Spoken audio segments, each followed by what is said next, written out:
So let's come back to the important question. What is program analysis? Okay, so program analysis involves discovering information about a given program, which must represent the dynamic behavior of the program. We are interested in the runtime behavior of the program. But most often this information is obtained without executing the program. I mean, there are dynamic analyses which run the program and compute this information while executing the program, but such analyses and such optimizations are not very common because they have to be lightweight, because they add to the execution time of the program. So in most cases, program analysis means static analysis, although please note that there are dynamic analyses as well. Here we are going to focus on static analysis. So this is the story. The story is we want to find out the runtime information, but we don't want to run the program. We want to merely look at the program, stare at the program, analyze the program, and find out what could it possibly do at runtime.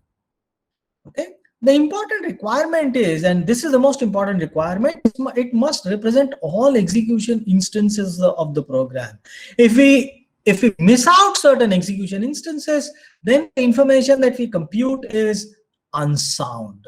For soundness of analysis, we require that, because we are doing it at compile time, we require that every execution instance of the program must be covered.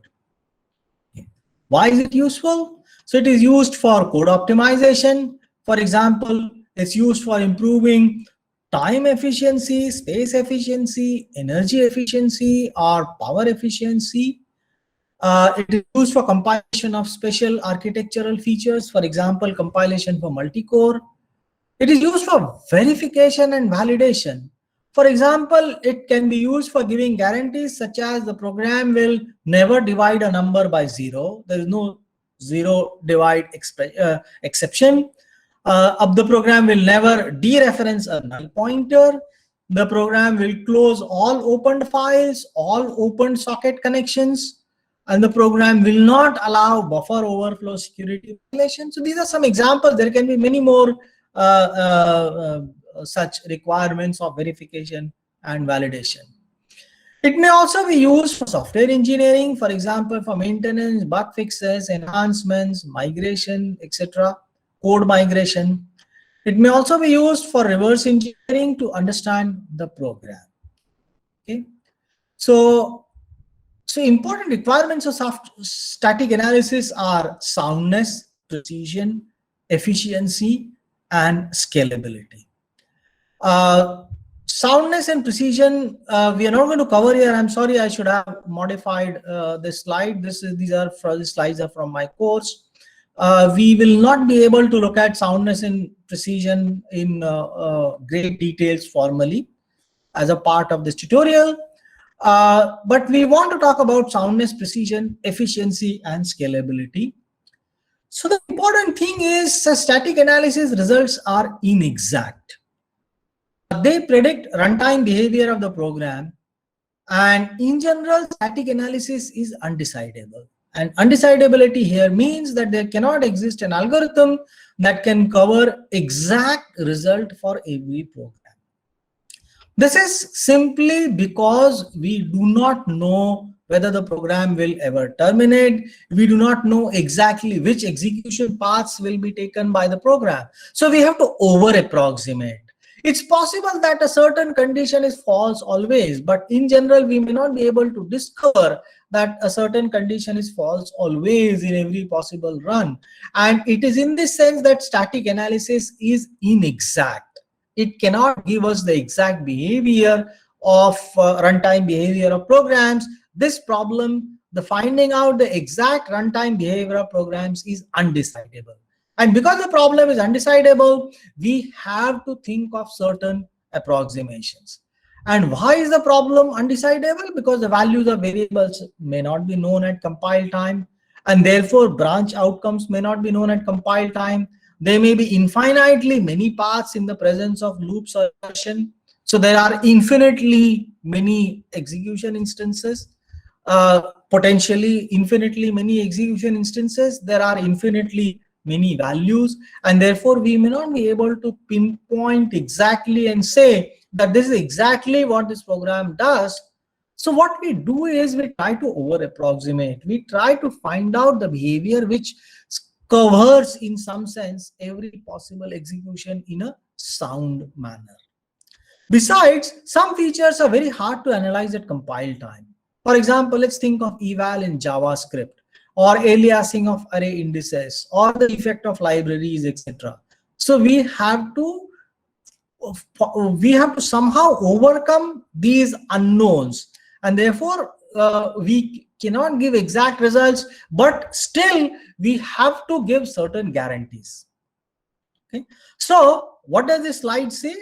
This slide essentially says that static analysis predictions may not match the actual runtime behavior. And if they do not match that, if there's no guarantee that they will match the actual runtime behavior, what good things can we say? And this is where we have to talk about possible errors and categorize the errors. Okay.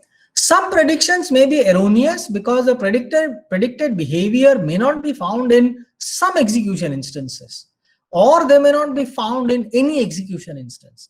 And by error, we are essentially meaning here the mismatch between runtime behavior and predicted behavior. So there is a certain predicted behavior and there is actual behavior. So is there a mismatch between actual and prediction? If yes, there is an error. Okay. Now the interesting thing is some of these errors may be harmless, whereas some may be harmful. And this distinction is very, very important. Okay. Some of these errors may also be unavoidable because of undecidability. Okay. So how do we characterize, detect, and minimize these errors? We can't simply say static analysis may have errors. If that's the case, we will use static analysis. And how do we know that the optimization that we are doing will not change the behavior of the program in a harmful way? So we need to characterize, detect, and minimize these errors. So we divide the errors into possible harmless and harmful errors.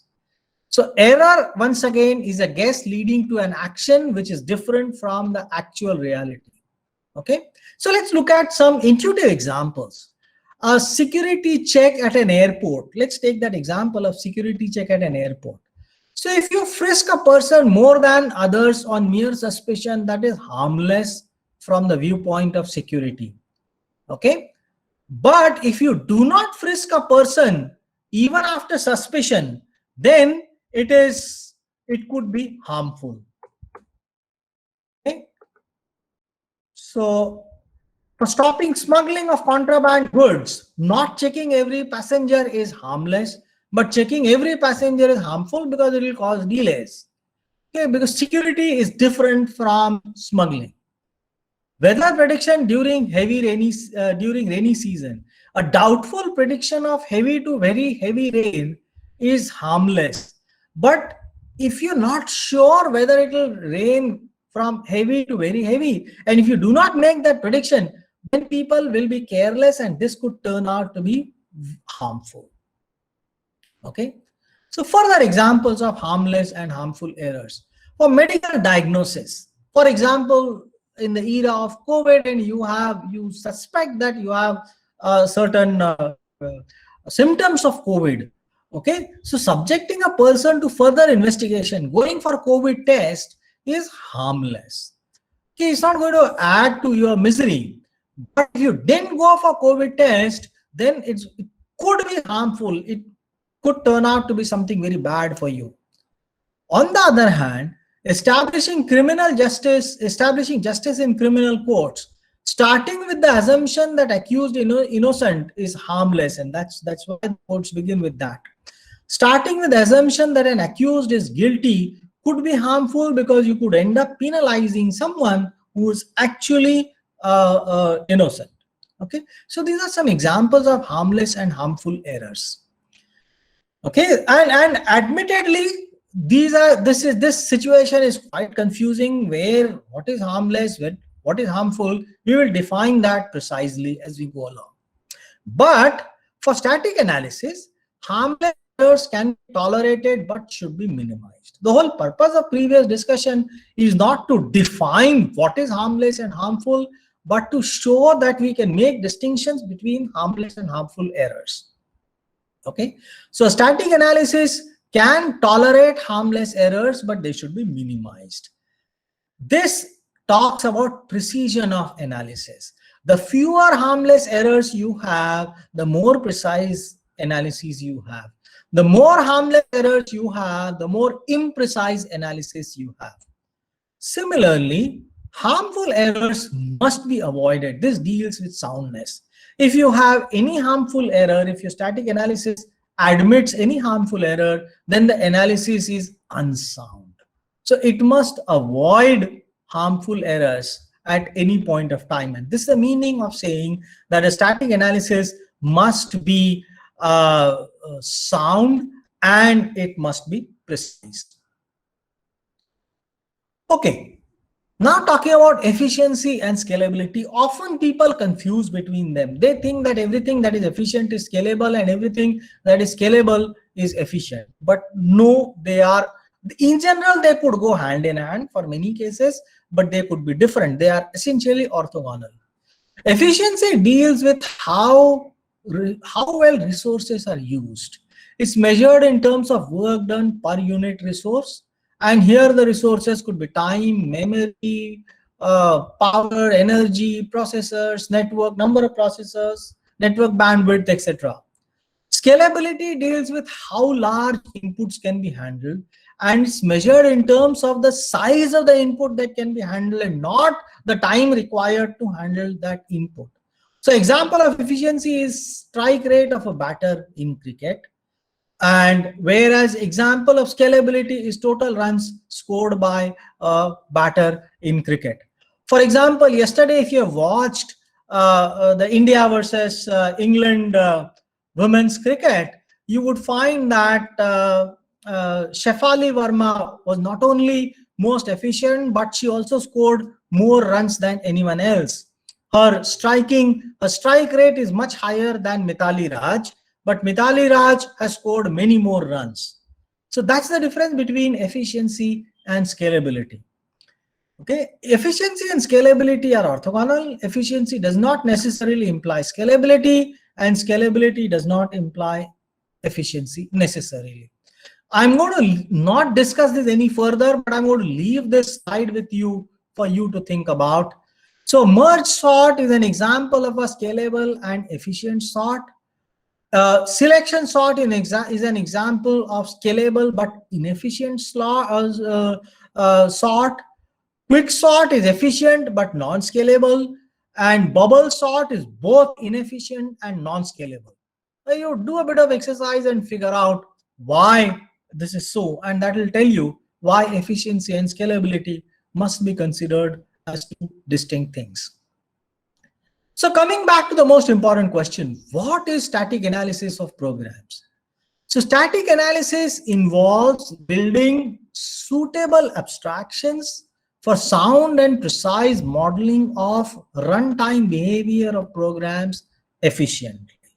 I haven't put the word scalability here, but I think I should put it here.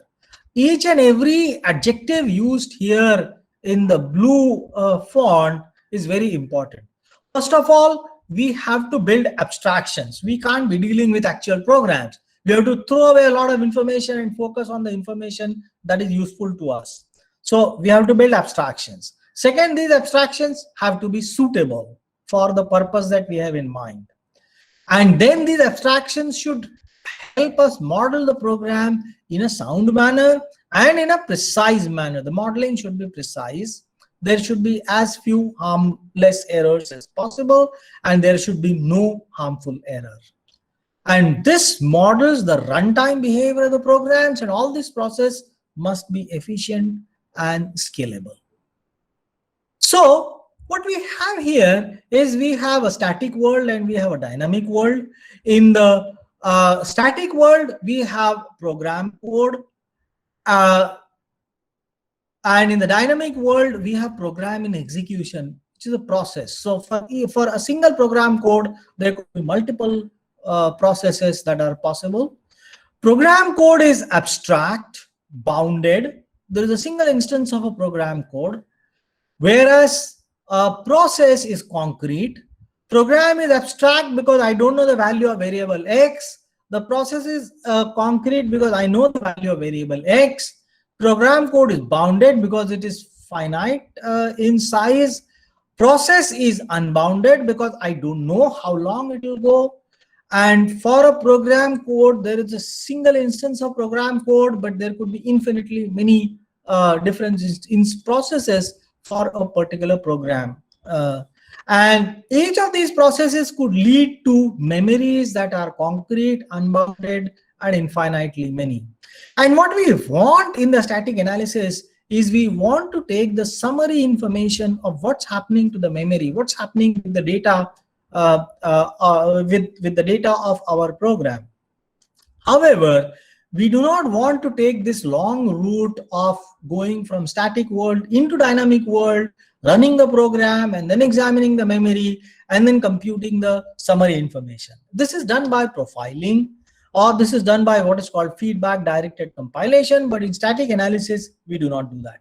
In static analysis, what we wish to do is to remain within the static world. And we want to say, we don't want to look at this part at all. Our focus has to be on this particular box. Our focus has to be on program code and summary information. The important observation here is summary information for a program must be a function of the program. It cannot be not a function of a program. And therefore, static analysis tries to infer this function. Static analysis tries to say, give me a program and I'll try to give you the summary information. This is the purpose of static analysis. Okay, so with that, we come to the end of the first hour of the lecture. And before we talk about variable analysis, I will be happy to take lectures. I'll be happy to take questions. I'm sorry. Any questions about what we have seen so far?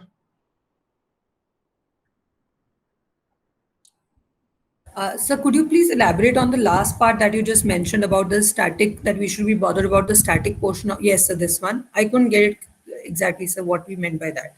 So what we're trying to say is the following.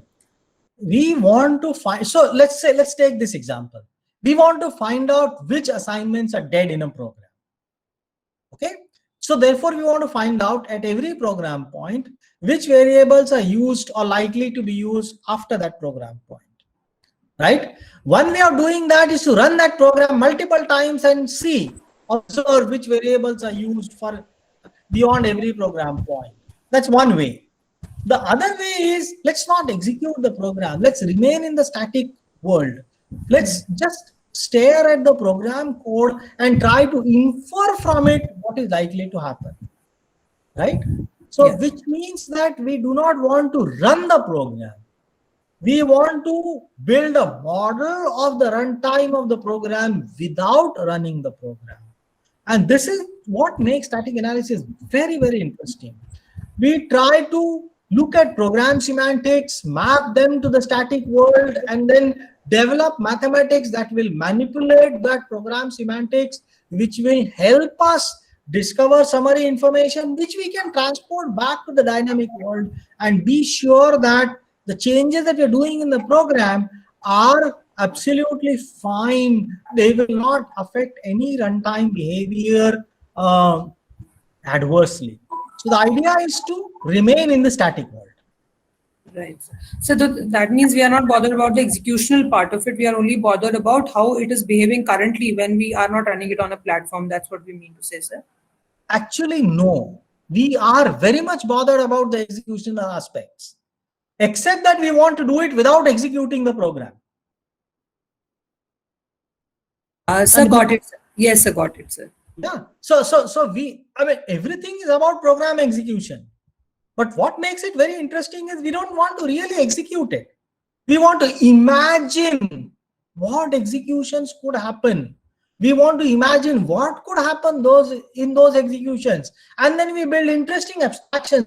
And we build interesting a theory around it, saying that, okay, this is our abstraction. So just let's take a example, concrete example of live variables analysis. How did we look at the informal introduction of live variables analysis? We said, here is the statement. After this statement, we know which variables are live. We didn't ask a question, how did we arrive at it? We will find out a way of arriving at it. Then we said, if we know which are the variables live here after this statement, can we look at the statement and infer which variables will be live before the statement? Right? So the set of live variables is an abstraction of runtime behavior of the program. This abstraction represents that from this program point onwards, these are the variables that are likely to be used. This is an abstraction because we have thrown away every other information of the program. We're simply keeping track of which variables are used after this program. So this is something that we do, and we look at a statement and then we say, what is live before it? This is how we compute it. Now the question is, how did we get the set of live variables after a statement? Because then the answer would be that, it would we would get it by looking at the statement after this particular statement. It's the same story of turtles all the way around. The earth is standing on a turtle, and that turtle is standing on some other turtle, and that turtle is standing on some other turtle. But unlike the mythology of turtles all the way around, our program is finite. So we have one statement, we have then a statement after it, then we have a statement after it. Sometime we want to come to the end of the program, right? And then at that point, we know that nothing is live. So now we have a case where we concretely know that nothing is live. From there, we infer something before that statement. We take that information, we use it to infer something before that statement. We are not executing the program at all.